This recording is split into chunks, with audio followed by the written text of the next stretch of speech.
विद्यार्थी मित्रांनो मैत्रिणींनो, राज्यसेवा पूर्व परीक्षा आणि कंबाईन पूर्व आणि मुख्य परीक्षेच्या दृष्टिकोनातून एक अतिशय महत्त्वाची ज्याच्यावरती क्वेश्चन येऊ शकतो अशी योजना म्हणजे प्रधानमंत्री विश्वकर्मा योजना किंवा प्रधानमंत्री विश्वकर्मा कौशल सन्मान योजना.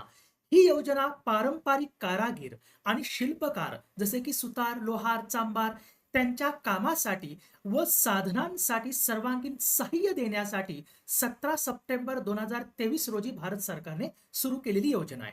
तर या योजनेअंतर्गत पारंपरिक कारागीर आणि शिल्पकारांना नेमका काय फायदा मिळणार आहे? तर या योजनेअंतर्गत त्यांना कमी व्याजदराने कर्ज उपलब्ध करून दिलं जाणार आहे, जेणेकरून त्यांना त्यांचा व्यवसाय सुरू करता येईल. एवढंच नाही, तर त्यांना कौशल्य प्रशिक्षण सुद्धा दिलं जाणार आहे आणि कौशल्य प्रशिक्षण देत असताना प्रशिक्षण काळामध्ये त्यांना ₹500 दररोज भत्ता दिला जाणार आहे. एवढंच नाही, तर कौशल्य प्रशिक्षण दिल्यानंतर त्यांचा कालावधी संपल्यानंतर त्यांना कामासाठी आवश्यक साधने खरेदी करण्यासाठी एकूण ₹15,000 टूल किट प्रोत्साहनपर हे त्यांना अमाउंट देण्यात येणार आहे. तर हे लक्षात ठेवा, खूप महत्वाचं आहे.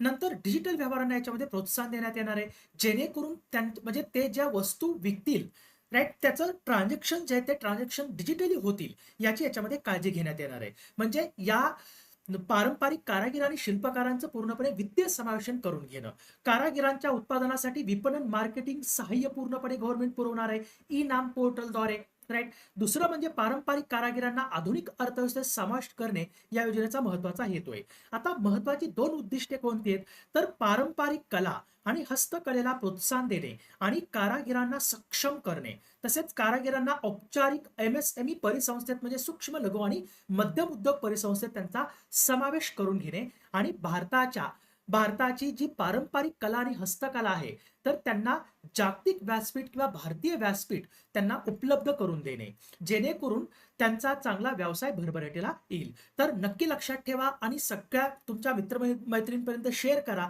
आणि लाईक करायला विसरू नका. सो धन्यवाद.